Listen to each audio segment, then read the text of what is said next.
जय Jagannath friends, I am Ani. Welcome to my YouTube channel. तो banking exam 2026 के prelims में अब ज़्यादा दिन नहीं बचे। मैक्स टू मैक्स डेढ़ महीने ही है। तो इन दिनों में हम क्वांट के लिए कैसे प्रिपेयर करें, क्या स्ट्रैटेजी रहना चाहिए, तो आज हम उस बारे में बात करेंगे। तो चलते हैं। जैसे कि आपको पता है कि पीओ में 3 फेजेस में एग्ज़ाम होते हैं, एक प्रीलिम्स, मेंस एंड इंटरव्यू। और क्लरिकल में 2 ही फेजेस में, एक प्रीलिम्स एंड मेंस। तो दोनों एग्ज़ाम में ही one liner, arithmetic and DI का पोर्शन अलग अलग होता है। जैसे कि पीओ में वन लाइनर कम पूछा जाता है एंड क्लरिकल में ज़्यादा।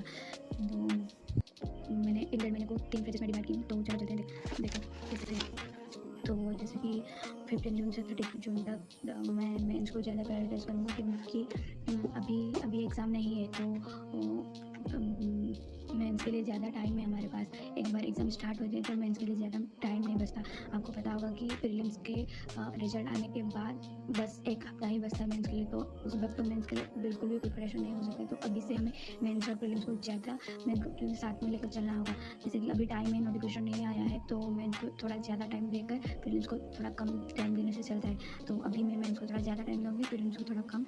और जैसे जैसे टाइम होगा, तो जैसे 1 जुलाई से 15 जुलाई तो मेंस और प्रीलिम्स को इक्वली लेकर चलूँगी।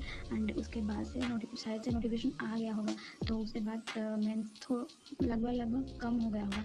तो प्रीलिम्स ज़्यादा मतलब क्या, मतलब हर टाइम प्रीलिम्स एंड मॉक्स, क्योंकि स्पीड एंड एक्यूरेसी का ही तो खेल ही होता है ये बैंक एग्ज़ाम। तो ज़्यादा से ज़्यादा मॉक दूँगी कि मेरा time and speed and accuracy maintain रहे।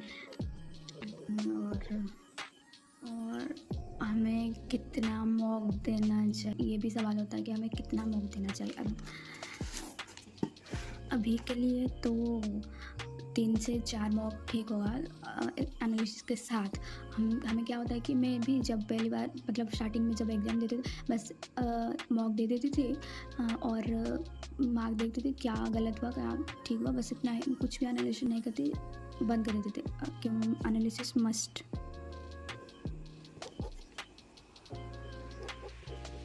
और जैसे एग्ज़ाम पास होगा तो 5 से 6 मार्क। आप मॉक को इस मेथड से एनालिसिस करेंगे तो ज़्यादा हेल्पफुल रहेगा। जैसे मैं करती हूँ, तो मैं 3 पार्ट में डिवाइड करती हूँ।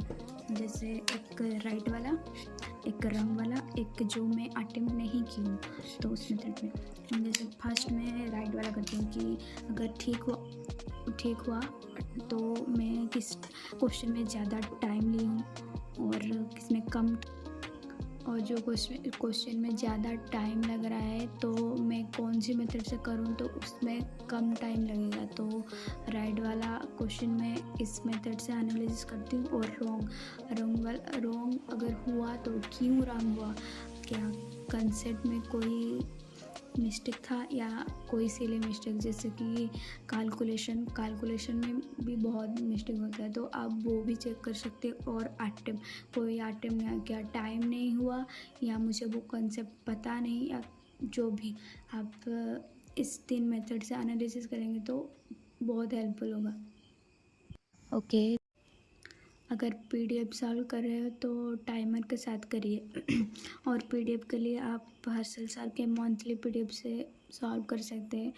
और आशीष सर के अभ्यास मैगज़ीन अभी सर नहीं दे रहे हैं, पर जो पिछले वाला भी है वो भी, उससे भी आप प्रैक्टिस कर सकते हैं। और सेक्शनल मॉक भी दे सकते हैं। जो भी प्लेटफॉर्म से आप लिए हो सब्सक्रिप्शन, आप सेक्शनल मॉक भी दे सकते हैं और उससे आप एग्ज़ाम एनालिसिस कर सकते हैं। आई होप आप अभी तक अपना बेसिक कॉन्सेप्ट, जैसे अरिथमेटिक का जैसे कॉन्सेप्ट या डीआई का या simplification, number series and quadratic का कॉन्सेप्ट ख़त्म कर चुके होंगे। जो भी जिस सर से आप कर रहे हैं, तो फाउंडेशन वगैरह आप कर लिए होंगे और रिविज़न स्टार्ट कर दिए होंगे।